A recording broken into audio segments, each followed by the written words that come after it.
Dear students, आज अपन electric flux से related एक न्यूमेरिकल करेंगे ओनली फॉर, उसके बाद अपन गॉस थ्योरम स्टार्ट कर लेंगे। पिछले लेक्चर के अंदर अपन ने कुछ बेसिक न्यूमेरिकल्स किए थे, आज अपन एक न्यूमेरिकल करेंगे। न्यूमेरिकल बिल्कुल इजी है, थोड़ा लेंथी लग सकता है आपको, बट है इजी है।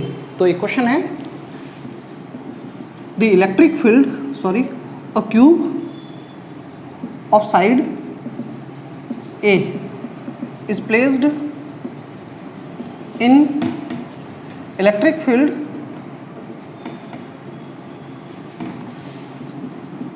E equal to C x I cap. ठीक है, सी एक्स आई कैप या फिर ए एक्स आई कैप ले लो प्ले। अगर आप चाहो तो यहाँ ए एक्स आई कैप ले सकते हो, या आप चाहो तो सी एक्स आई कैप ले सकते हो, जो आपकी मर्जी। चलो सी ले लेते हैं अपन, C x I cap as shown in figure. Find net electric flux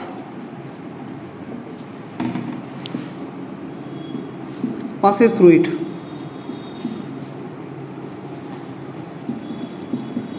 ये क्वेश्चन है और डायग्राम आपको इस तरीके से दिया हुआ है।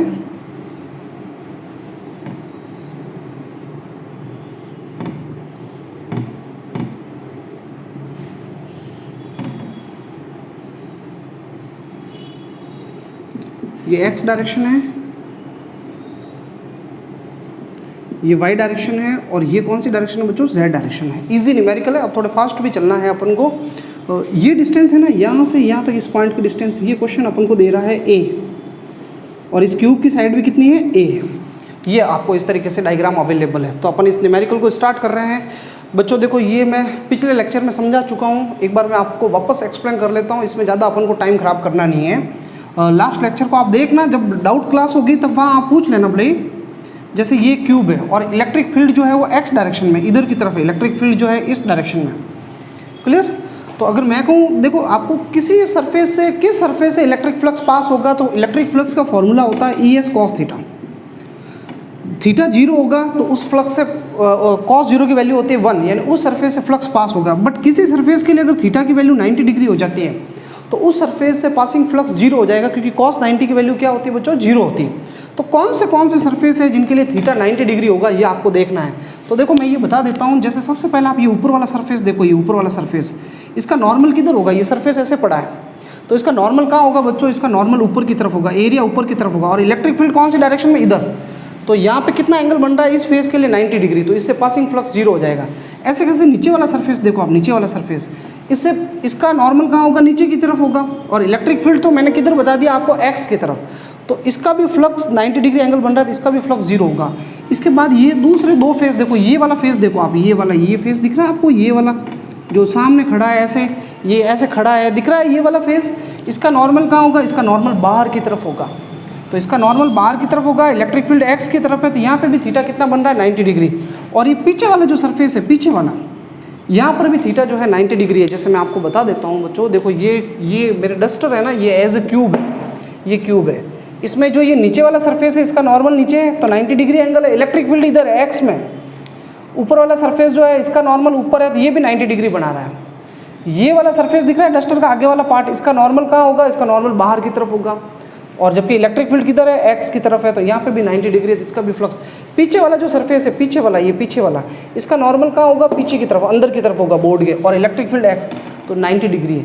तो 6 में से 4 फेस तो 90 डिग्री एंगल बना रहे हैं, तो उनका फ्लक्स में कॉन्ट्रीब्यूशन जीरो होगा। ओनली फॉर 2 ही फेस काम आएंगे बच्चों। कौन से? देखना, ये ऐसे क्यूब पड़ा है, इसका ये वाला फेस देखो, ये साइड वाला, मैं डायग्राम वापस बना देता हूँ। ये जो क्यूब पड़ा है ना, इसका ये वाला फेस देखो, ये वाला कितना एंगल बना रहा है बच्चों? नॉर्मल के साथ, नॉर्मल कितना एंगल बना रहा है फील्ड के साथ? जैसे ये भाई, ये डस्टर पड़ा है, इसका ये वाला सरफेस जो है, इसका नॉर्मल किधर होगा? इधर की तरफ। और इलेक्ट्रिक फील्ड भी इधर है, थीटा 0 डिग्री। तो ये वाला जो सरफेस है ना, इसका नॉर्मल इधर है, और ये इलेक्ट्रिक फील्ड के अलॉन्ग है, थीटा 0 बनाएगा। कॉस 0 की वैल्यू 1 होती है। और एक ये वाला देखो, ये पीछे वाला जस्ट अपोजिट वाला फेस, ये वाला, इसका नॉर्मल किधर होगा? इसका नॉर्मल इधर की तरफ होगा। तो इसका नॉर्मल इधर होगा और इलेक्ट्रिक फील्ड इधर है, तो इसमें 180 डिग्री। नॉर्मल तो है इधर और इलेक्ट्रिक फील्ड इधर है, तो थीटा 180 है, कॉस 180 -1 होता है। तो खाली 2 फेस जो है यही काम के हैं। बाकी सबसे फ्लक्स जो है वो जीरो होगा। इसको ध्यान रखो। ये देखो आप यूँ भी आइडिया लगा दो, यूँ भी याद रख दो कि इलेक्ट्रिक फील्ड ऐसे हैं, तो इलेक्ट्रिक फील्ड इधर की तरफ है, तो इलेक्ट्रिक फील्ड के जो परपेंडिकुलर दो फेस है, ये दोनों फेस परपेंडिकुलर है, इलेक्ट्रिक फील्ड के परपेंडिकुलर है, सरफेस परपेंडिकुलर है। जब सरफेस परपेंडिकुलर होता है, जैसे ये वाला सरफेस देख लो, ये वाला जो सरफेस है इलेक्ट्रिक फील्ड इधर है, तो ये वाला सरफेस कैसे खड़ा है, ऐसे, सरफेस परपेंडिकुलर है। जब सरफेस परपेंडिकुलर होगा तभी नॉर्मल जो है, नॉर्मल वो फील्ड के अलॉन्ग होगा, यानी सरफेस अगर परपेंडिकुलर खड़ा कर दो तो नॉर्मल अपने आप ही फील्ड के क्या हो जाएगा, अलॉन्ग हो जाएगा भाई, ध्यान रखना। तो कोई भी सरफेस को अगर आप इलेक्ट्रिक फील्ड के परपेंडिकुलर रख देते हो तो परपेंडिकुलर रखने पे थीटा 90 नहीं होगा, सरफेस परपेंडिकुलर है तो नॉर्मल जो है वो 0 डिग्री एंगल बनाएगा, क्योंकि नॉर्मल खुद सरफेस के परपेंडिकुलर होता है। क्लियर? तो ये ओनली फॉर, बस ये याद रखो, क्यूब में ये दो फेसेस काम आएंगे। जब डाउट सेशन होगा तब आपको और फिर क्लेरिफाई करेंगे, लेकिन अभी बस इतनी ईजी चीज़ है, आप खुद एक बॉक्स लेकर के बैठे और उसके नॉर्मल्स देखे अलग अलग किधर होते हैं ना। तो बच्चों मैं जस्ट ये बता देता हूँ, जो फ्लक्स पास होगा वो ओनली इन दो फेसेस से पास होगा। ये दो फेस है, ये फेस नंबर 1 और ये फेस नंबर कौन से 2, इन दो फेसेस से पास होगा। क्यों? क्योंकि इलेक्ट्रिक फील्ड कौन से डायरेक्शन में, देखो सी एक्स आई कैप, आई कैप के अलॉन्ग है, आई कैप किधर होता है, एक्स के अलॉन्ग, यानी इलेक्ट्रिक फील्ड की डायरेक्शन है एक्स के अलॉन्ग। तो इधर से तो फ्लक्स बाहर निकल रहा है और उधर से फ्लक्स अंदर एंटर आएगा, क्योंकि इलेक्ट्रिक फील्ड इधर है, तो इधर से तो होते हुए अंदर एंटर करेगा और इधर से होते हुए क्या होगा, बाहर निकलेगा। तो भाई मुझे एक तो यहाँ पे फ्लक्स निकालना और यहाँ पे फ्लक्स निकालना है। यहाँ पे इनकमिंग फ्लक्स है और यहाँ पे कौन सा फ्लक्स होगा, आउटगोइंग, पर वो सब ऑटोमेटिकली अपने आप ही आ जाएगा, इनकमिंग और आउटगोइंग। पहले मैं है ना यहाँ पे सरफेस, फर्स्ट वाले सरफेस पे बात करता हूँ, एट सरफेस 1, फर्स्ट वाले सरफेस पे बात करते हैं। इस सरफेस पे इलेक्ट्रिक फील्ड बताओ भाई कितना होगा, मैग्नीट्यूड बताना है। देखो इलेक्ट्रिक फील्ड दिया हुआ है सी एक्स आई कैप, मैं आई कैप हटा देता हूँ भाई, खाली सी एक्स लिखता हूँ, डायरेक्शन तो मुझे पता है एक्स की तरफ है, इलेक्ट्रिक फील्ड है सी एक्स। इस वाले सरफेस पे एक्स की वैल्यू कितना है, एक्स कोऑर्डिनेट कितना है, एक्स से कितना दूर है ये, अरे एक्स की वैल्यू ए है ना भाई। तो इस वाले सरफेस पे इलेक्ट्रिक फील्ड निकालना है तो एक्स की जगह मुझे क्या रखना है, ए रखना है। इस वाले सरफेस के लिए एक्स इक्वल टू कितना है, ए, तो एक्स की जगह ए रखोगे तो कितना हो जाएगा, इलेक्ट्रिक फील्ड सी ए हो गया। इलेक्ट्रिक फील्ड सी ए आ गया, तो अब इलेक्ट्रिक फ्लक्स बताओ भाई, नाउ इलेक्ट्रिक फ्लक्स। यार इतना इजी क्वेश्चन है, देखो इलेक्ट्रिक फ्लक्स जो होगा उसका फॉर्मूला होगा E S cos theta, theta कितना होगा भाई 180 डिग्री। कैसे? क्योंकि ये वाला जो सरफेस है, मैंने कहा था इस सरफेस का नॉर्मल कहाँ होगा, उधर। नॉर्मल हमेशा किसी भी सरफेस का नॉर्मल बाहर की तरफ होता है, सरफेस से परपेंडिकुलर बाहर, तो नॉर्मल तो उधर है और इलेक्ट्रिक फील्ड इधर है, इलेक्ट्रिक फील्ड इधर, नॉर्मल है उधर, तो थीटा कितना है 180 डिग्री। φ1 इक्वल टू ई की वैल्यू कितनी है भाई, सी ए, एरिया कितना होगा इसका स्क्वायर, ये क्यूब की साइड ए है भाई, क्वेश्चन ने कहा था क्यूब की साइड कितनी है, ए है, तो क्यूब की साइड ए है तो इस सरफेस का एरिया क्या होगा, ये तो स्क्वायर है ना, स्क्वायर। अरे पूरे क्यूब का एरिया नहीं चाहिए हमें खाली सरफेस से फ्लक्स पास हो रहा है, खाली सरफेस का एरिया चाहिए, और ये सरफेस है स्क्वायर। कैसा है ये सरफेस, ये सरफेस है स्क्वायर, तो स्क्वायर का एरिया होता है भाई साइड स्क्वायर, साइड का स्क्वायर, तो एरिया होगा ए स्क्वायर, और कॉस 180 की वैल्यू होती है -1, तो कुल मिला के ये फ्लक्स आ गया माइनस सी ए क्यूब। और इक्वेशन नंबर 2 दे दो, ये फ्लक्स आ गया भाई पहले वाले फेस का, इतना इजी था। अब फेस नंबर 2 से फ्लक्स निकाल दो भाई, at surface S2, at surface 2, surface 2 पे x की वैल्यू कितनी होगी भाई, इस जगह पे x कितना है, देखो तो यहाँ से यहाँ तक a और फिर यहाँ से यहाँ तक और a, तो a और a मिलके कितना हो गया, a और a टोटल 2a हो गया। यहाँ देखो a और ये a मिलके टोटल 2a डिस्टेंस हो गई। तो दूसरे वाले सरफेस पे x की वैल्यू कितनी है 2a, तो देन ये x की वैल्यू कितनी है इस दूसरे वाले सरफेस पे 2a है। क्लियर? तो अब आप इलेक्ट्रिक फील्ड पहले बताओ। नाउ इलेक्ट्रिक फील्ड का फॉर्मूला है c इंटू एक्स, c और x की वैल्यू कितनी रखनी है 2a, ये लो इलेक्ट्रिक फील्ड आ गया। नाउ अब इलेक्ट्रिक फ्लक्स बता दो भाई। इलेक्ट्रिक फ्लक्स का फॉर्मूला होता है ई एस कॉस थीटा की जगह 0 आएगा। क्यों आएगा?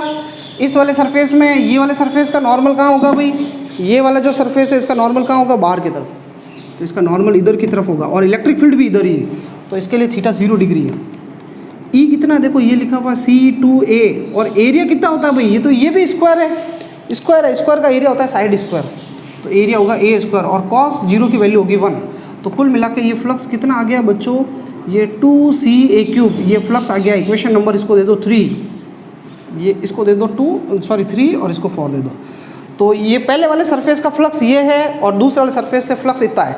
पहले वाले सरफेस का फ्लक्स नेगेटिव आ रहा है, इसका मतलब ये इनकमिंग फ्लक्स है, और ये कैसा फ्लक्स है, आउटगोइंग है। ये कैसा है, इनकमिंग, अपने आप ही नेगेटिव साइन आ जाएगा। और ये कौन सा फ्लक्स है, ये आउटगोइंग है। पास में लिख लेना था। टोटल फ्लक्स निकालना है तो ऐड कर दो, टोटल फ्लक्स चाहिए तो ऐड कर दो भाई, φ1 प्लस φ2। φ1 की वैल्यू कितनी बच्चों, देखो φ1 की वैल्यू -CA³ और φ2 की वैल्यू कितनी है बच्चों, देखो 2CA³। तो कितना रह गया ये, तो 2 में से 1 माइनस हो गया तो CA³, बस ये आंसर आ गया। पॉजिटिव आया है, नेट फ्लक्स जो है आउटगोइंग होगा। न्यूमेरिकल नोट कर दो, इंपॉर्टेंट न्यूमेरिकल है, ध्यान रखना ही। तो इस क्वेश्चंस को रफ करते हैं। अब अपन बहुत इंपॉर्टेंट टॉपिक पे आ रहे हैं और चैप्टर का बहुत बड़ा वेटेज कवर करता है, गॉस थ्योरम। अब बच्चों अपन गॉस थ्योरम स्टार्ट कर रहे हैं, नेक्स्ट पार्ट है गॉस थ्योरम।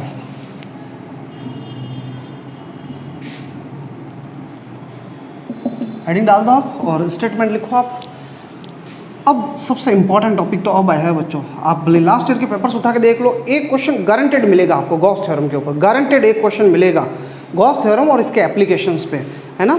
आरबीसी के अंदर तो एक पर्टिकुलर अलग से चैप्टर बनाया है इसको, गॉस थ्योरम को, तो इसको आप समझे अच्छे तरीके से। गॉस थ्योरम क्या है, लिखो, this theorem states that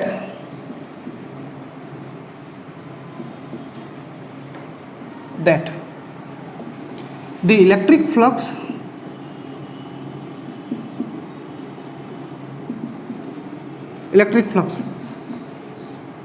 passing through any closed surface, कैसा surface, any closed surface, ये वर्ड आना बहुत जरूरी, टेक्निकल वर्ड है, इसके बिना पूरी theorem wrong. Closed surface is equal to any close surface placed in vacuum, अभी हम वैक्यूम में रख रहे हैं उसको, is equal to 1/1 epsilon nought, ये क्या लिखा हुआ बच्चों, 1/ε nought times the total charge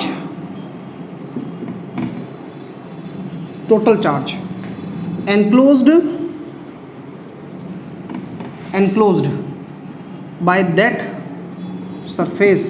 closed surface। ठीक है, अब इसमें एग्जामिनर ज़्यादा कुछ चीज़ें देखेगा नहीं, 1/ε टाइम्स एक देखेगा और टोटल चार्ज देखेगा और क्लोज्ड सरफेस वर्ड देखेगा। ये तो इन चीज़ों को आप अंडरलाइन कर लें। क्या कहना चाह रहा है ये स्टेटमेंट, ये एक मैथमेटिकल फार्मूला है, उस फार्मूले को मैंने लैंग्वेज में लिखा। ये कह रहा है कि किसी भी क्लोज सरफेस से पासिंग फ्लक्स, भाई close that means close surface से कितना फ्लक्स आता है, आपको फार्मूला पता है, मैंने ये फार्मूला लिखाया था E.ds। अरे क्लोज सरफेस से पासिंग फ्लक्स का आप देखो लेक्चर, देखो कल फ्लक्स वाला जो लेक्चर देखो, उसमें मैंने नोट में अलग से स्पेशल लिखाया था, इधर की तरफ था लिखा हुआ था उसको मैंने, कि क्लोज इंटीग्रल लगा देते हैं, क्लोज सरफेस से पासिंग फ्लक्स ये होता है, ये हम ऑलरेडी जानते हैं, हम पहले लेक्चर में पढ़ चुके हैं। बट गॉस ने इसका दूसरा फार्मूला बनाया। गॉस ने कहा कि ये जो टोटल फ्लक्स होता है ना, ये क्लोज सरफेस का टोटल फ्लक्स, वो देखना पहले फिर बाद में लिखना, वो 1/ε टाइम्स होता है, 1/ε टाइम्स होता है। किसका, उस सरफेस के अंदर कितना चार्ज पड़ा हुआ है, सिग्मा क्यू टोटल चार्ज है उस सरफेस के अंदर पड़ा हुआ है, algebraic sum of total charge है, टोटल कितना चार्ज पड़ा हुआ है, उसका कितना टाइम्स है, 1/ε टाइम्स। इसको आप लिख लो सिग्मा क्यू अपॉन ε0, क्या लिख लो इसको, सिग्मा क्यू ऊपर लिख लो और अपॉन ε0। ये भाई गॉस थ्योरम की मैथमेटिकल फॉर्म है, फाई इक्वल टू, बहुत इंपॉर्टेंट है मैथमेटिकल फॉर्म।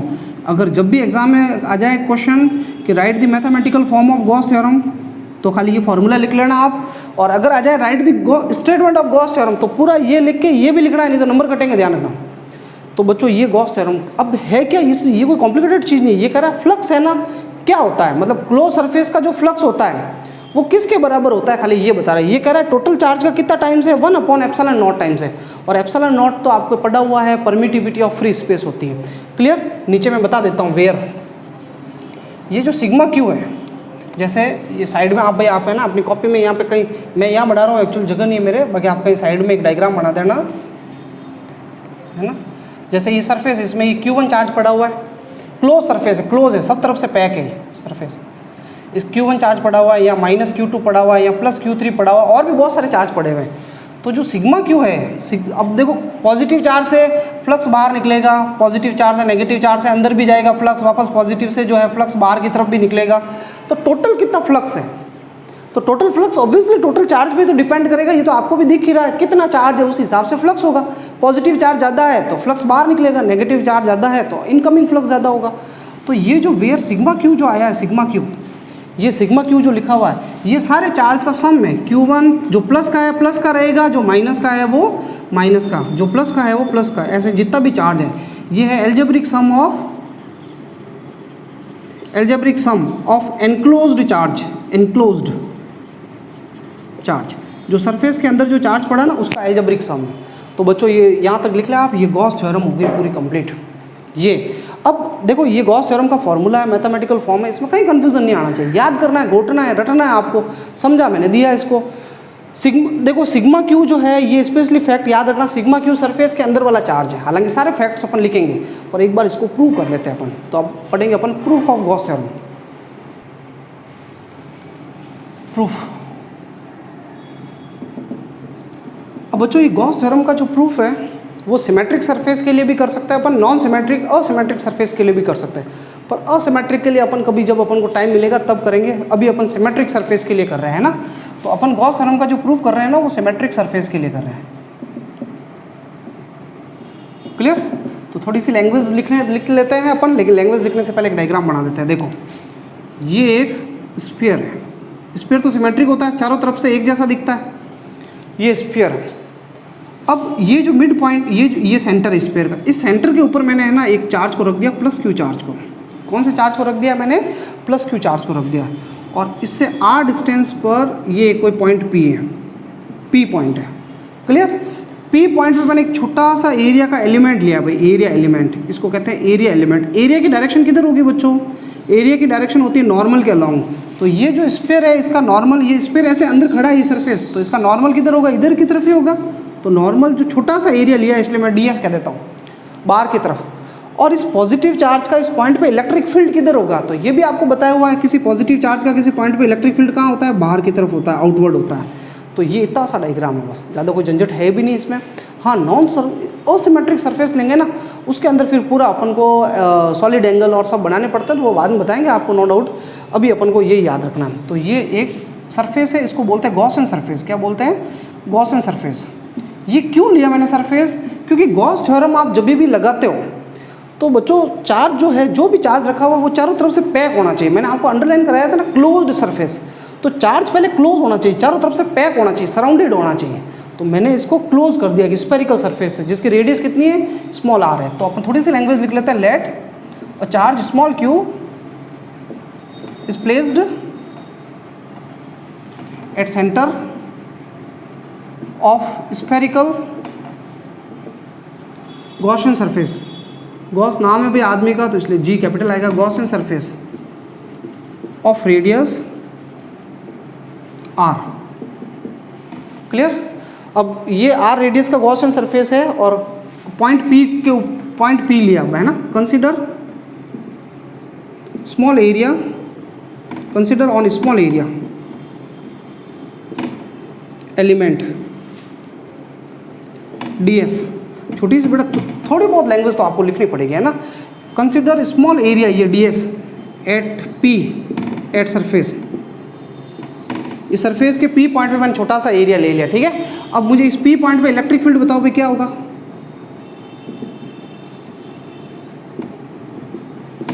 इलेक्ट्रिक फील्ड का फॉर्मूला तो बच्चों आपने देखो, ये पहला स्टेप है, स्टेप फर्स्ट। इतना इजी डेरिवेशन है ये, स्टेप फर्स्ट। ये आपके लिए लिख रहा हूँ भाई स्टेप्स, ताकि याद करने में इजी रहे। बाकी एग्जाम में ये स्टेप मत लिखना, सीधा डेरिवेशन करना। इलेक्ट्रिक फील्ड कितना होता है इस Q चार्ज से r डिस्टेंस पे? अब मैं बार बार क्या बताऊँ आपको यार, फॉर्मूला है, इसलिए मैं आपसे कह रहा हूँ आधी फिजिक्स आपके लिए ईजी हो जाएगी अगर आप एक पेज पे फॉर्मूले लिखो और चिपकाओ उसको कहीं दीवार में। घर की सारी दीवारें, मतलब ये पोस्टर वोस्टर हटा दो, फालतू की पेंटिंग इधर ये लगा दी, ये ड्राइंग लगा दिया आपने। घर की सब दीवारों पे फिजिक्स के, ये केमिस्ट्री के सारे फॉर्मूले होने चाहिए, ठीक है ना। वैसे तो गजनी मूवी में होता है ना, आमिर खान, कुछ याद ही नहीं रहता तो उसने सारी दीवारों पे सारे पते और सब कुछ भर लेता है। बस गजनी बन जाओ फिर आप। हर जगह सब दीवारों पे कोई फॉर्मूले लिखे हुए, जहाँ यूँ नींद खुले आपको ये फार्मूला नजर आए, जहाँ पे ये सो रहे हो छत के ऊपर भी कोई फार्मूला चिपका हुआ होना चाहिए। मतलब अपने आप ही ऑटोमेटिकली फार्मूले याद हो जाएंगे तो कोई टेंशन ही नहीं रहा, हमारा आधा काम हो गया। E = KQ/r²। ये इलेक्ट्रिक फील्ड है इस क्यू चार्ज का आर डिस्टेंस पे इलेक्ट्रिक फील्ड इतना होता है, पहला स्टेप। अगर मैं इसको वेक्टर फॉर्म में लिखना चाहता हूँ तो आर कैप लगाओ, लेकिन क्यों फालतू की मेहनत करें, अपन इतने फ्री थोड़ी है। तो मैंने इलेक्ट्रिक फील्ड का फॉर्मूला लिख लिया। अब अपन को क्या निकालना, फ्लक्स निकालना है। तो स्टेप नंबर 2, इलेक्ट्रिक फ्लक्स का क्या फॉर्मूला है भाई, क्लोज सरफेस के लिए close integral E dot D S, ये लास्ट क्लास में लिखा है था। अच्छा हम कर क्या रहे हैं, मैं ये भी बता देता हूँ, हम गॉस थ्योरम का प्रूव कर रहे हैं। आप देखो अभी मैंने गॉस थ्योरम ये लिखा ही ई डॉट डी एस और इक्वल टू क्या लिखा था, sigma Q upon epsilon not लिखा है ना। अरे हाँ तो ब्रो लिखा है, तो ये अपन ने लिखा तो अपन को ये प्रूव करना है। ये तो फॉर्मूला ऑलरेडी हम पहले पढ़ चुके हैं, ये गॉस ने नहीं दिया था। तो ये फ्लक्स का फॉर्मूला है, लेकिन गॉस ने ये फॉर्मूला दिया, तो इस फॉर्मूले को सॉल्व करके ये लाना है, ये हमारा एम है। तो ये फॉर्मूला लिया मैंने ये, और इसको सॉल्व करके इसमें बदल दूंगा मैं, बस ये मेरा एम है, ठीक है। तो फिर ये देखो ये फॉर्मूला लिया मैंने फ्लक्स का। अब स्टार्टिंग करते हैं, ई की वैल्यू मैंने पहले ही निकाल के रख दी, डॉट हटाओ भाई, E D S cos theta की जगह 0, 0 कहाँ से आया, थीटा। डॉट हटाते हो तब एंगल का हमेशा पता होना चाहिए। डॉट किसके बीच में से हटाओ, ई और डी एस के बीच में से। तो ई और डी एस के बीच में से डॉट हटा तो ई और डी एस के बीच का एंगल काम आएगा, कितना है देखो डायग्राम में, ई भी इधर है डी एस भी इधर है, और तो दोनों एक ही डायरेक्शन में है ना, थीटा 0 होगा। तो कॉस 0 की वैल्यू कितनी होती है बच्चों, 1 होती है। अब कॉस 0 तो चलो 1 लिख लेंगे, और इक्वेशन नंबर 1 से भी वैल्यू पुटअप कर देते हैं, पुटिंग 1, फटाफट करते हैं इसको। तो ई की वैल्यू बताओ भाई क्या होती है, ई की वैल्यू के क्यू बाई के क्यू अपॉन आर स्क्वायर, और ये डी एस लिखा हुआ, और कॉस 0 की वैल्यू कितनी हो गई, ये कॉस 0 1 हो गया, यहाँ के साइड में लिख लेना, कॉस 0 होता है 1। अब ये तो याद कर लो यार, बार बार आएगी, क्लियर। के कांस्टेंट है बाहर आ जाएगा, क्यू कांस्टेंट है बाहर आ जाएगा, आर स्क्वायर भी कांस्टेंट है, क्यों, क्योंकि पी में यहाँ की जगह अगर यहाँ पे ले लेता तो सरफेस के ऊपर लेना, सरफेस के ऊपर है, मैं इधर की जगह यहाँ ले लेता तो भी तो सेंटर से डिस्टेंस कितनी रहती है, आर ही तो रहती है, तो आर भी कांस्टेंट है। तो के क्यू बाई आर स्क्वायर सब कांस्टेंट है, तो सब बाहर आ जाएंगे, खाली अंदर रह जाएगा डी एस। तो ये चीज़ मैं हटा रहा हूँ।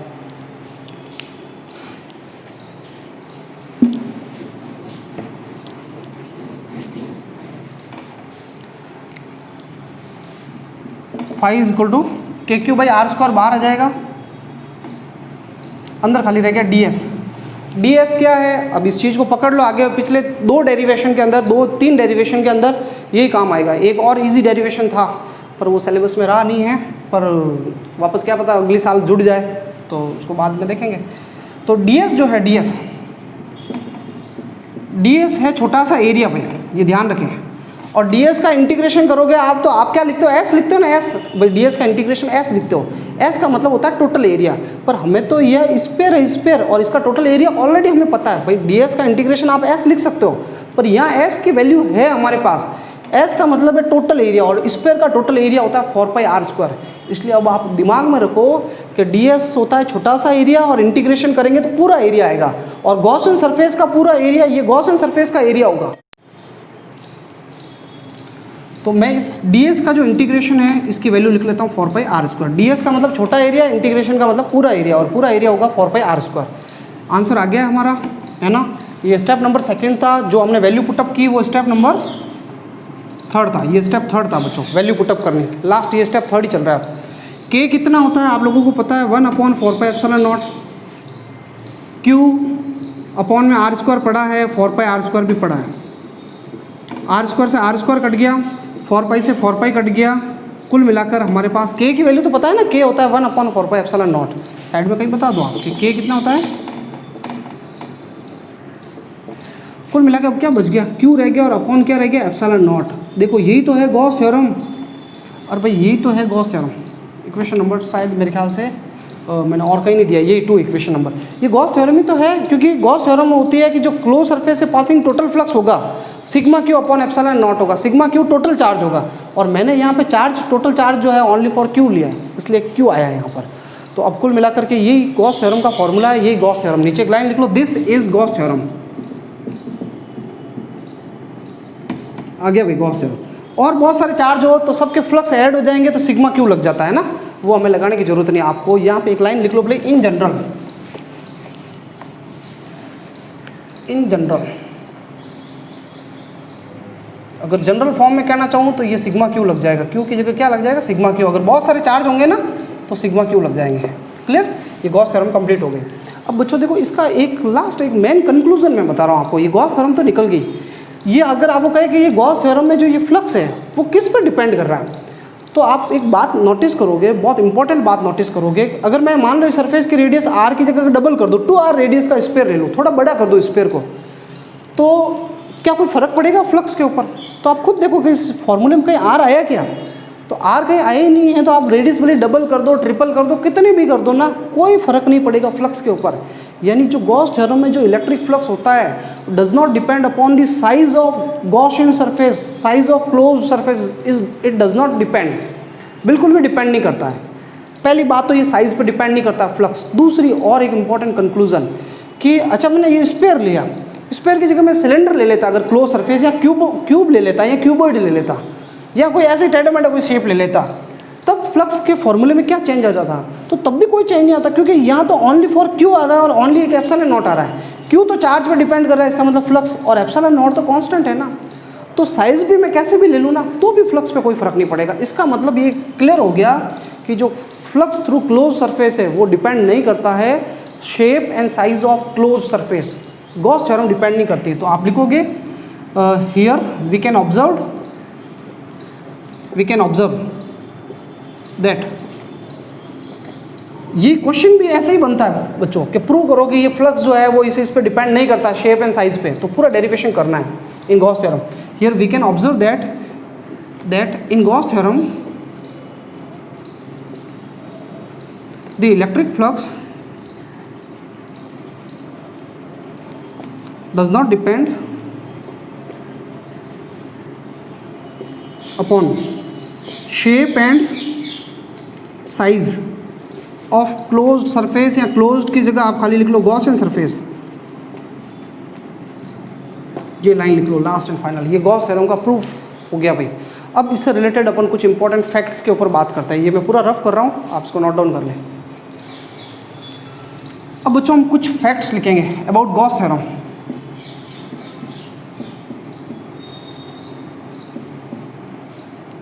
ये जब भी मैं ऐसे टॉपिक से हटके फिर किसी फैक्ट या ऐसे कोई कॉन्सेप्चुअल बात पे आता हूँ तब ज़्यादा अवेयर हो जाना आपको, क्योंकि मोस्ट ऑफ क्वेश्चंस इन चीज़ों से ही निकलते हैं। तो सबसे पहली बात तो कि ये जो अभी मैंने एक लाइन लिखी थी गॉस थ्योरम क्या, भाई एक बार फॉर्मूला लिख लें आपके लिए। जो इलेक्ट्रिक फ्लक्स होता है उसका फॉर्मूला होता है sigma Q upon epsilon not, यही है। इससे रिलेटेड मैं कुछ फैक्ट्स बता रहा हूँ आपको। सबसे पहली बात तो कि गॉस थ्योरम जो है वो ओनली वैलिड है for close surface. Clear? This theorem, ये दो लिमिटेशंस में भी आ जाएगी, is only applicable for closed surface, surface close होना चाहिए, अदरवाइज आप इस थ्योरम को अप्लाई नहीं कर सकते। दूसरा पॉइंट, ये इलेक्ट्रिक फील्ड जो है कैसा फील्ड है, कंजर्वेटिव है। कंजर्वेटिव और सेंट्रल फील्ड के लिए काम आता है, दूसरे नॉन कंजर्वेटिव फील्ड के लिए गॉस थ्योरम काम में नहीं आती। This theorem is applicable, is only applicable for conservative and central fields. Central field कह दो या फोर्स फील्ड कह दो, जैसा इलेक्ट्रिक फील्ड है। ग्रेविटेशनल के लिए भी लगता है गॉस थ्योरम, ग्रेविटेशनल फील्ड के लिए भी आप ऐसे कैसे ये थ्योरम अप्लाई कर सकते हो। ये दोनों जो है इनको लिमिटेशंस बोलते हैं भाई गॉस थ्योरम की। ठीक है, ये मीडियम पे डिपेंड करती है, गॉस थ्योरम भी मीडियम पे डिपेंड करती है। अच्छा, इनवर्स स्क्वायर लॉ के को भी फॉलो करती है।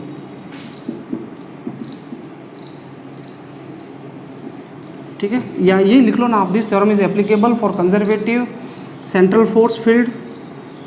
चलो ठीक है, सेंट्रल फोर्स फील्ड, और इसमें फिर सब आगे जो इनवर्स स्क्वायर लॉ को फॉलो करते हैं। अपॉन में आर स्क्वायर आता है, जैसे ग्रेविटेशनल फोर्स में भी अपॉन में क्या आता है, आर स्क्वायर आता है। इलेक्ट्रिक फील्ड के अंदर भी क्या आता है, आर स्क्वायर आता है। चलो अब देखो बच्चों, ये मैं बताने जा रहा हूँ आपको कि ये जो गॉस थ्योरम के अंदर जो सिग्मा क्यू चार्ज है वो चार्ज सरफेस के अंदर वाला होना चाहिए, आउटसाइड चार्ज जो है उसका कोई लेना देना नहीं होता है। तो अपन नेक्स्ट जो पॉइंट है, देयर इज नो कंट्रीब्यूशन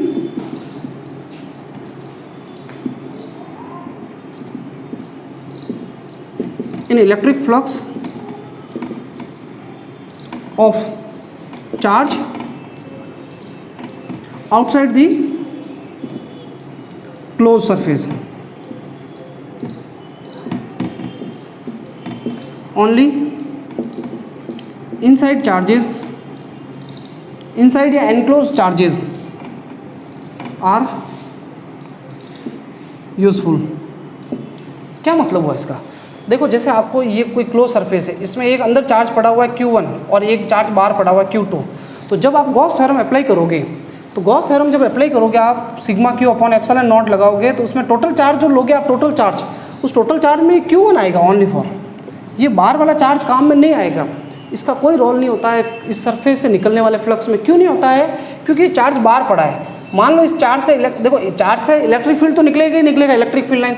तो इलेक्ट्रिक फील्ड लाइन अगर निकल करके ऐसे इसके अंदर से होते हुए जा रही है, मान लो, ठीक है, इस चार्ज से इस सरफेस के अंदर से इलेक्ट्रिक फील्ड लाइन निकल रही है, तो आप देख रहे होंगे कि जितनी इलेक्ट्रिक फील्ड लाइन इस सरफेस के अंदर जाएगी उतनी लाइनें वापस बाहर भी निकल रही है ना, इसी चार्ज की वजह से।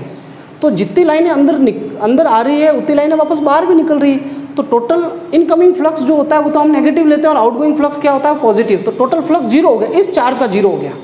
तो इस चार्ज की वजह से कोई फ्लक्स में कोई कंट्रीब्यूशन होगा ही नहीं। जितना फ्लक्स अंदर आता है किसी बाहर वाले चार्ज की वजह से, उतना वापस चला जाता है।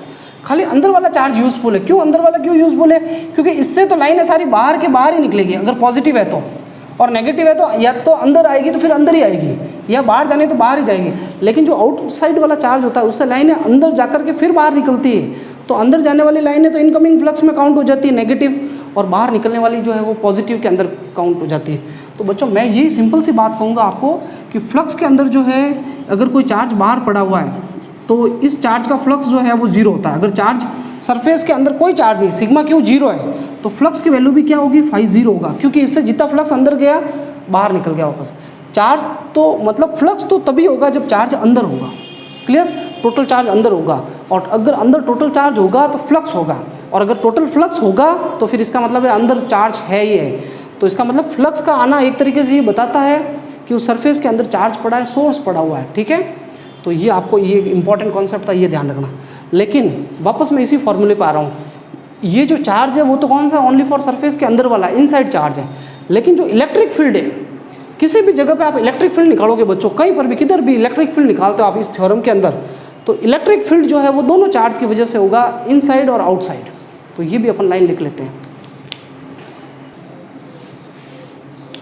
फोर्थ नंबर जो है, in Gauss theorem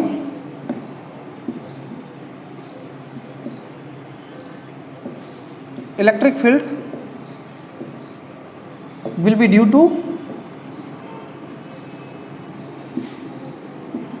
both outside and inside charges।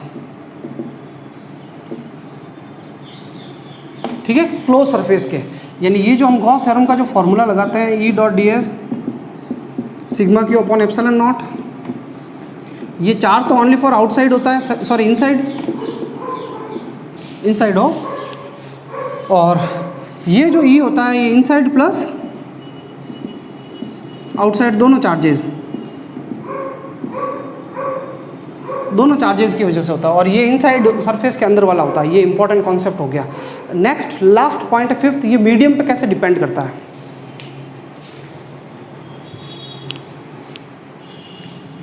देखो बच्चों, फिफ्थ नंबर पॉइंट है द इलेक्ट्रिक फ्लक्स। ये सारे यार इंपॉर्टेंट है, आप प्लीज़ रिक्वेस्ट है इनको इग्नोर मत करें। मैं इंपॉर्टेंट बार मैं फालतू चीज़ें, अपने पास भी टाइम नहीं है अपन फालतू चीज़ें पढ़े, सारे काम की चीज़ें पढ़ रहे हैं, इसलिए नोट्स को बहुत आप अवेयर होकर के समझें और लिखें। The electric flux depends upon medium, यानी गॉस थ्योरम भी किस पे डिपेंड करती है? इलेक्ट्रिक फ्लक्स को या गॉस थ्योरम कह दोगे, मीडियम पे डिपेंड करती है। कैसे डिपेंड करती है? तो मैंने अभी फ्लक्स का फॉर्मूला लिखा है आपको, sigma Q upon epsilon nought, ये फॉर्मूला है। मान लो ये फॉर्मूला है इन वैक्यूम, ये किस में फॉर्मूला है? फ्लक्स को मैं फाई नॉट लिख लेता हूँ, ये वैक्यूम में है। वैक्यूम की जगह अगर मीडियम में फ्लक्स पूछे तो मीडियम में, तो आपको क्या करना है मैंने ये बता दिया आपको। आप देखना पिछले लेक्चर डाइलेक्ट्रिक कांस्टेंट जब पढ़ाया था आपको, तो ये बताया था कि बच्चों अब इस चीज़ को गांठ बांध लो, याद कर लो, आगे बहुत यूज़ आएगी। जहाँ पे भी एप्सिलॉन नॉट दिखे, जहाँ पे भी एप्सिलॉन नॉट दिखे, अगर इसको फॉर्मूले को मीडियम में कन्वर्ट करना है तो एप्सिलॉन नॉट को मल्टीप्लाई कर देना किससे? एप्सिलॉन आर से। तो कहने का मतलब अगर किसी क्लोज सरफेस है, इसके अंदर चार्ज पड़े हैं, बहुत सारे चार्ज पड़े हैं, ये वैक्यूम में है तब फ्लक्स ये होगा। अगर इसको उठा के किसी मीडियम में, पानी में या कहीं रख दो आप, तो फ्लक्स पे क्या फ़र्क पड़ेगा, तो फ्लक्स के अपॉन में एप्सिलॉन आर आ जाएगा। यानी जो वैक्यूम वाला फ्लक्स है, ये पूरा वैक्यूम वाला है, वैक्यूम वाले फ्लक्स में किसका डिवाइड हो जाएगा, एप्सिलॉन आर का डिवाइड हो जाएगा। यानी फ्लक्स डिक्रीज हो जाता है। क्या हो जाता है, मीडियम में फ्लक्स डिक्रीज हो जाता है। कितने टाइम्स, 1/ε0 टाइम्स। याद रखना कि फ्लक्स पे क्या इफेक्ट पड़ता है, अगर मीडियम में तो फ्लक्स जो है वो डिक्रीज हो जाता है। इन सब पे अपन बात करने वाले हैं। एक और कंक्लूजन आप ये ध्यान रख सकते हैं भाई, अगर टोटल चार्ज जीरो है गॉसियन सरफेस के अंदर, चार्ज ही नहीं है अंदर, तो फिर फ्लक्स की वैल्यू क्या होगी, sigma Q upon epsilon not, flux भी क्या हो जाएगा, जीरो। इसको मैं कैसे एक्सप्लेन करूं, जैसे फॉर एग्जांपल आपको कह दे किसी रूम में, कोई रूम है जैसे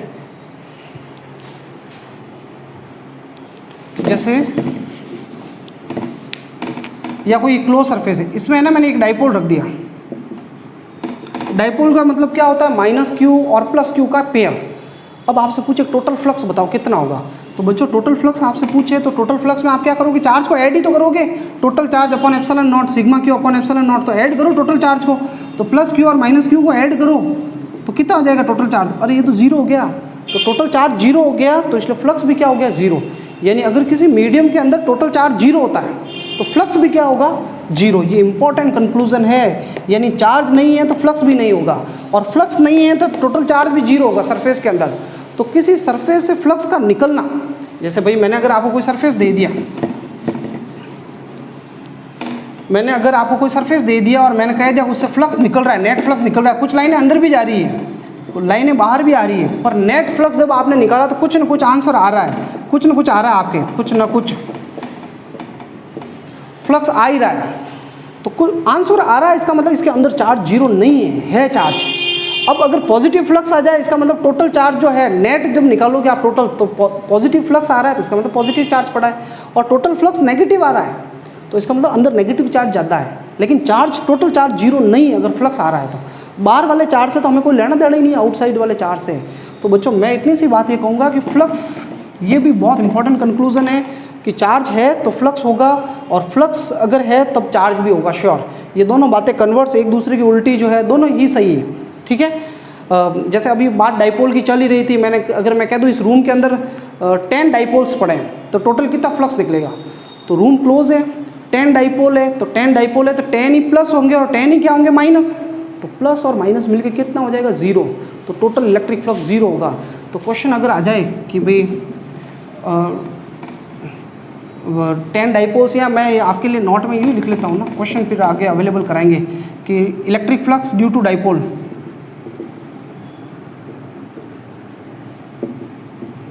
डाइपोल्स, बोले कितने डाइपोल्स रखो, डाइपोल्स की वजह से जो फ्लक्स होगा भाई, sigma Q upon epsilon not, वो जीरो आएगा।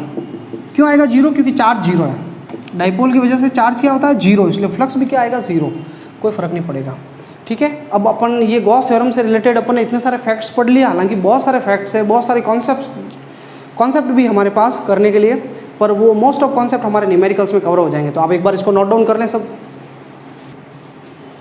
अब अपन न्यूमेरिकल्स स्टार्ट करते हैं, फिर बच्चों अपन गॉस थ्योरम के एप्लीकेशंस पढ़ेंगे, है ना, ताकि फार्मूला क्लियर हो जाए। तो फर्स्ट क्वेश्चन है, इजी क्वेश्चंस करते हैं ताकि फार्मूला प्रैक्टिस हो जाए। The incoming flux through a surface is 2 × 10⁻³ volt into meter, and outgoing flux is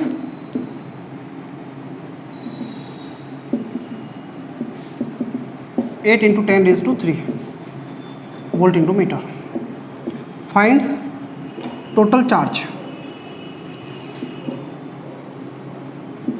enclosed by surface. Start करते हैं भाई इस क्वेश्चन को, नोट डाउन कर लें। बहुत इजी क्वेश्चन है बच्चों, फॉर्मूला प्रैक्टिस क्वेश्चन है। ये कह रहा है इनकमिंग फ्लक्स, कितना है इनकमिंग फ्लक्स भाई बताओ। इनकमिंग फ्लक्स है 2 × 10⁻³ 2 × 10⁻³ वोल्ट इंटू मीटर। और बच्चों इनकमिंग फ्लक्स को हमेशा अपन को कैसा लिखना चाहिए, नेगेटिव लिखना चाहिए। आउटगोइंग फ्लक्स कितना है, 8 × 10⁻³ वोल्ट इंटू मीटर, और आउटगोइंग फ्लक्स ऑलवेज कैसा होता है, पॉजिटिव होता है। क्लियर। तो इनकमिंग फ्लक्स आ गया, आउटगोइंग फ्लक्स आ गया, तो टोटल फ्लक्स कितना होगा भाई, टोटल फ्लक्स निकालना, तो इनकमिंग और आउटगोइंग को ऐड कर दो आप।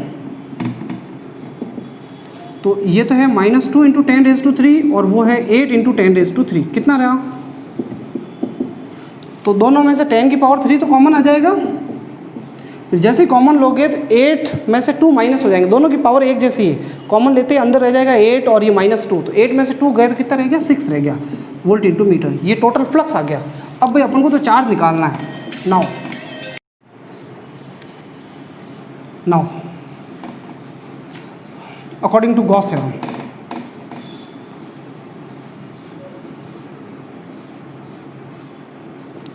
अब बच्चों देखो गॉस थ्योरम क्या है। गॉस थ्योरम ये है कि electric flux phi equal to होता है sigma Q upon epsilon naught. Clear. तो फाई की वैल्यू रख दो, कितनी है 6 × 10⁻³ हो गया, क्वेश्चन आंसर आ गया भाई, 10⁻³ है। सिग्मा क्यू मुझे निकालना है, टोटल चार्ज जो है फाइंड आउट करना है, इसने कहा ना कि टोटल चार्ज फाइंड आउट करो। और एप्सिलॉन नॉट की वैल्यू कितनी होती है 8.5 × 10⁻⁻12। इस पूरी चीज़ को उधर भेज दो और सिग्मा क्यू आ जाएगा हमारे पास।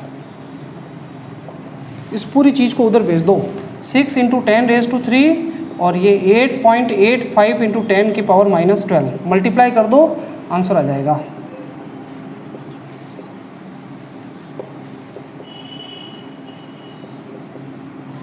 पॉइंट 53.10 और 10 की पावर ये जो है ना, सॉरी ये कितनी पावर थी, 3 पावर थी। 12 पावर में से 3 पावर चली गई तो माइनस की 9 पावर रह गई। और चार्ज है तो चार्ज का यूनिट क्या हो जाएगा, कूलम। ये आंसर आ गया। देख लेना भाई मल्टीप्लाई में कोई गड़बड़ हो गई हो तो। और ये तो कंप्लीट हो गया, इसमें चार्ज फाइंड आउट करना था, ज़्यादा कॉम्प्लिकेटेड था नहीं। एक नेक्स्ट न्यूमेरिकल करता है ताकि फॉर्मूले को और अच्छे से समझें। देखो बच्चों एक क्वेश्चन कर रहे हैं अपन,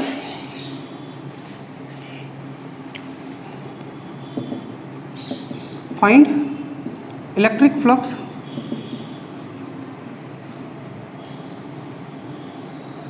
through surfaces S1, S2 and S3। ये क्वेश्चन करना अपन को। अब अभी पूरा मैं डायग्राम आपको दिया हुआ है।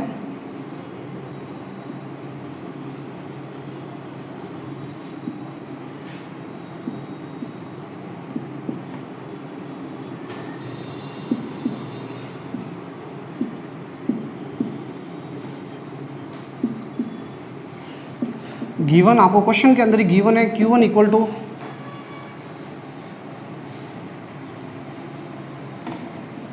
1 microcoulomb, Q2 equal to 2 microcoulomb और Q3 इक्वल टू -3 माइक्रोकुलाम। ये डाटा आपको अवेलेबल है।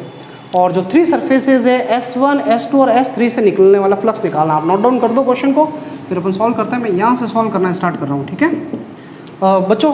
क्वेश्चन आप नोट कर लेना इसको। सबसे पहले अपन को एक एक सरफेस से फ्लक्स निकालना। पहले S1 से निकालेंगे, फिर S2 से निकालेंगे और फिर किससे निकालेंगे, S3 से। तो सबसे पहले मैं S1 से निकाल रहा हूँ, सरफेस S1 से फॉर S1। अब फ्लक्स निकालना है तो बहुत सिंपल सा फॉर्मूला अप्लाई कर रहे हैं अपन। फ्लक्स का क्या फॉर्मूला है, sigma Q upon epsilon not. Sigma Q कितना है भाई, इसके अंदर वाला चार्ज देखना, खाली S1 के अंदर वाला, बाहर वाला नहीं देखना। अरे इतना ईजी तरीके से कोई नहीं पढ़ाएगा यार आपको सारी चीज़ें। मैं मतलब अपन फालतू कोई गप्पे भी नहीं लगा रहे हैं, टाइम खराब कर रहे हैं, गप्पे लगा रहे हैं, मजे करते करते पढ़ रहे हैं, सीधा टू द पॉइंट चल रहे हैं अपन। और देखो जो चीज़ मुझे बतानी है मैं न्यूमेरिकल भी उसी चीज़ पे लेके आता हूँ। तो आप थोड़ा सा इसमें अवेयर हो और कॉन्फिडेंस बना करके रखें आप। तो बच्चों S1 वाला जो सरफेस है इसके अंदर चार्ज देखना, बाहर वाले से कोई लेना देना नहीं। मुझे तो S1 ये S1 से घिरा हुआ कौन है, S1 से पैक Q1 है। तो सिग्मा क्यू की जगह आ जाएगा Q1 upon epsilon not. Q1 की वैल्यू रखो, ये लो 5 इक्वल टू Q1 की वैल्यू बताओ भाई, ये दिया हुआ क्वेश्चन है। Q1 दिया हुआ है 1 माइक्रोकुलाम अपॉन एप्सिलॉन नॉट। और एप्सिलॉन नॉट की वैल्यू अभी रखते हैं, चलो 1 माइक्रोकुलाम, 1 माइक्रो का मतलब होता है 10⁻⁻6 और एप्सिलॉन नॉट होता है 8.85 × 10⁻⁻12। अब आपका काम, अब मैं फालतू की मेहनत नहीं करूँगा। 8.85 का 1 में डिवाइड करना, पावर -6 है, ये प्लस की 12 हो जाएगी। तो 12 में से 6 पावर जाएगी तो -6 रहेगी। अब आप कैलकुलेशन आप करना, ठीक है, एग्जाम में आपको करनी पड़ेगी बहुत सारी कैलकुलेशन। मैं S2 सरफेस की बात कर रहा हूँ, S2। अब खाली S2 को देखना, S2 वाला सरफेस दिख रहा है आपको, इसमें कौन कौन से चार्ज पड़े, Q2 और Q3। तो इसमें कितना फ्लक्स होगा, तो वापस sigma Q upon epsilon not. इसमें कितना चार्ज पड़ा हुआ है भाई, Q2 plus Q3 upon epsilon not. कितना है Q2 कितना है, अरे Q2 चार्ज दिया हुआ है आपको प्लस का 2 माइक्रोकुलाम और Q3 कितना है, Q3 दिया हुआ -3 माइक्रोकुलाम और अपॉन में एप्सिलॉन नॉट है, तो 2 में से 3 गए तो कितना रह गया, -1 microcoulomb upon epsilon not. Value रखो बस, φ2 इक्वल टू -1 माइक्रो का मतलब होता है 10⁻⁻6 अपॉन एप्सिलॉन नॉट की वैल्यू होती है 8.85 इंटू 10⁻⁻12। डिवाइड कर लेना, वैसे आप यहाँ जो डिवाइड करोगे वही आंसर आएगा, ये प्लस आएगा और ये माइनस। प्लस का मतलब आउटगोइंग फ्लक्स है, पास में लिखे बहुत अच्छा लगेगा, पॉजिटिव आता है तो आउटगोइंग फ्लक्स और नेगेटिव आता है तो इनकमिंग फ्लक्स। नेक्स्ट S3 की बात करते हैं, फॉर S3। अब बच्चों जो S3 वाला जो सरफेस है, S3 वाला, इससे टोटल फ्लक्स निकालना अपन को, तो फॉर्मूला होगा sigma Q upon epsilon not. Sigma Q क्या होगा भाई, S3 के अंदर से चार्ज, तो S3 जो है इसके अंदर तो सब Q1 Q2 Q3 सब S3 के अंदर ही तो है, तो S3 में टोटल चार्ज निकालना है, तो मतलब S3 के लिए तो सब आ गया Q1 Q2 और Q3 अपॉन एप्सिलॉन नॉट। तो वैल्यू रखो भाई, Q1 की वैल्यू कितनी है देखो 1 माइक्रोकुलाम, Q2 की वैल्यू कितनी है 2 माइक्रोकुलाम और Q3 की वैल्यू है -3 माइक्रोकुलाम और अपॉन में क्या पड़ा हुआ है, एप्सिलॉन नॉट।